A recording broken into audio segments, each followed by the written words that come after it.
Bonjour à tous, bienvenue pour cette nouvelle vidéo de la newsletter de Tilsit. Cette semaine, c'est la paracha de Pekoudé, dans laquelle nous allons pouvoir nous délecter, en tout cas pour les personnes d'entre nous qui se délectent des comptes et de la comptabilité, pourront se délecter de la manière dont les comptes ont été établis, redistribués, comment l'argent, l'or, le cuivre, le bronze, les pierres précieuses qui ont été récoltées ont pu servir dans chaque détail, espace du tabernacle.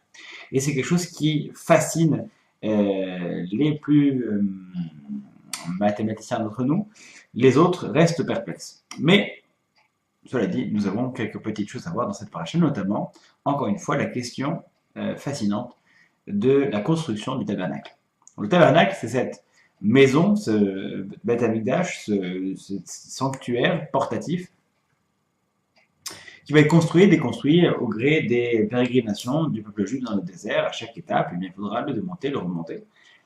Et Rabbi Tzadok nous pose une question intéressante qui va être quelle différence y a-t-il entre le tabernacle, c'est-à-dire le Mishkan, qui se baladait dans le désert, et puis le temple qui sera construit du temps du roi Salomon, des siècles plus tard.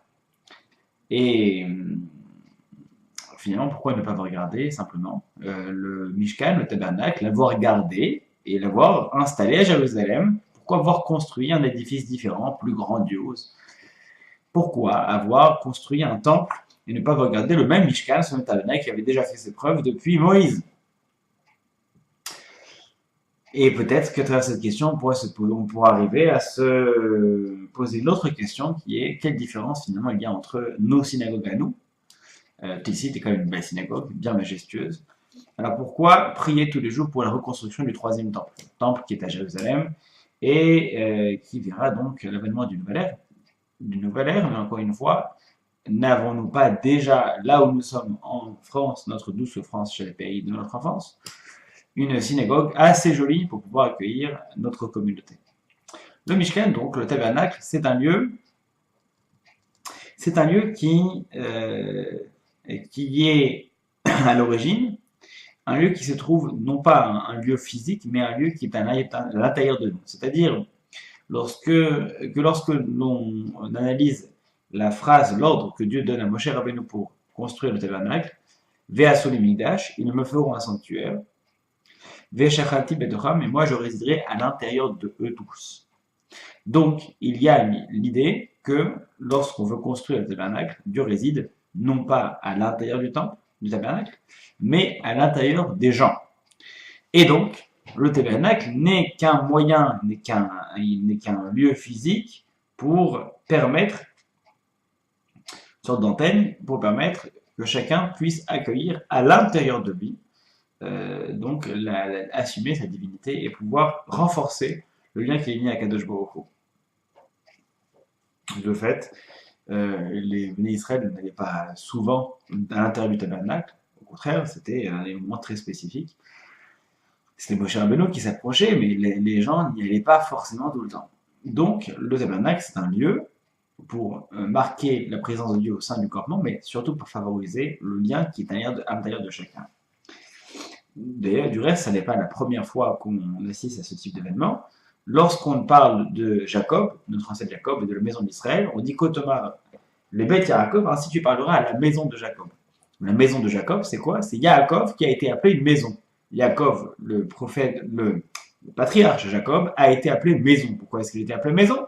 Parce qu'il était capable de créer, de constituer, lui, ce tabernacle, cette maison, qui était capable d'accueillir, encore une fois, de renforcer son Dieu, au point où lui-même constituait un lieu de résidence de Dieu. Et donc le tabernacle, ce n'est pas un lieu, c'est une personne. C'est un moyen d'accueillir en soi Dieu. Et le temple, qu'est-ce que c'est? Eh bien, le temple, la grande différence qu'il y a entre le tabernacle et le temple, c'est que le tabernacle, c'est accueillir Dieu à l'intérieur de nous. Et donc, ça dépend d'un temps, ça dépend si ça fonctionne bien en fonction de l'endroit où on est, l'endroit où on se trouve. Alors que le Beth Amikdash, c'est véritablement non pas uniquement une antenne pour que chacun puisse s'identifier et accueillir Dieu en lui. Le Beth Amikdash, c'est véritablement un endroit où nous souhaitons définitivement rattacher Dieu non pas à l'intérieur d'un cœur, mais à l'intérieur du monde tout entier. Et donc, c'est le cœur du monde qui est attaché. Le tabernacle, eh bien, Dieu s'accroche au cœur de la personne, alors que le temple, Dieu s'accroche au cœur du monde. C'est-à-dire que c'est un endroit qui incarne la présence de Dieu, non pas en une personne, mais dans le monde entier. Et effectivement, nos synagogues sont construites sur le modèle du tabernacle. C'est-à-dire, évidemment, sur le modèle du temple, mais lorsque nous regardons quelle est la source qui nous permet de construire les synagogues, c'est Vea Solividash, me feront un sanctuaire et je résiderai parmi eux, c'est-à-dire dans toutes les synagogues du monde qui existeront. Nous, nos synagogues sont basées sur le modèle du tabernacle. Et effectivement, elles nous permettent, là où nous nous trouvons, eh bien, de pouvoir vivre du mieux que nous pouvons notre rapport à Dieu, notre attache à Dieu, de le renforcer, de l'exalter, mais toujours de manière circonstanciée, c'est-à-dire en fonction de là où nous nous trouvons, en fonction des perspectives que cela nous offre, en fonction de notre entourage, etc. Alors que la grande différence avec le temple, c'est que le temple, c'est quelque chose, c'est une construction qui est éternelle et qui est indépendante de toute réalité historique. Aujourd'hui encore, nous avons après 3000 ans, nous allons prier au Kotel. Le temple a été détruit, mais on prie toujours au Kotel. C'est quelque chose qui dépasse le lieu, qui dépasse le temps, et qui est un moyen de rattacher Dieu directement à l'intérieur du cœur du monde. Et ça, c'est la raison pour laquelle nous prions. Alors effectivement, tant que nous en avons la possibilité, il faut chérir nos synagogues. Il faut non seulement les chérir, mais surtout les remplir.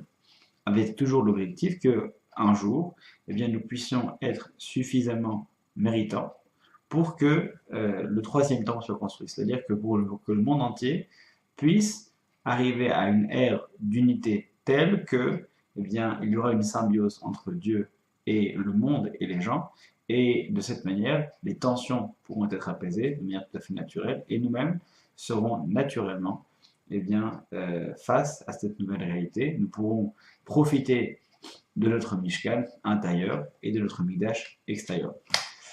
Prions pour cela, et puis d'ici là, Shabbat Shalom, puisque à l'heure où j'enregistre cette vidéo, nous ne sommes pas à Rome, mais à l'heure où vous la regardez, eh bien, nous sommes, nous, Tilsit, à Rome, ce qui est quand même un symbole assez fort, sachant que le temple a été détruit et emporté, certaines pièces ont été emportées à Rome, nous allons voir l'arche de Titus dans quelques instants. Alors, nous espérons pouvoir, si on le trouve, la rapporter avec nous. De la même manière, et créer, pourquoi pas, une arche de Tilsit à Lyon, ou alors à Jérusalem directement en rapportant la menorah. Si ce n'est pas le cas, quoi qu'il en soit, Shabbat Shalom, à bientôt.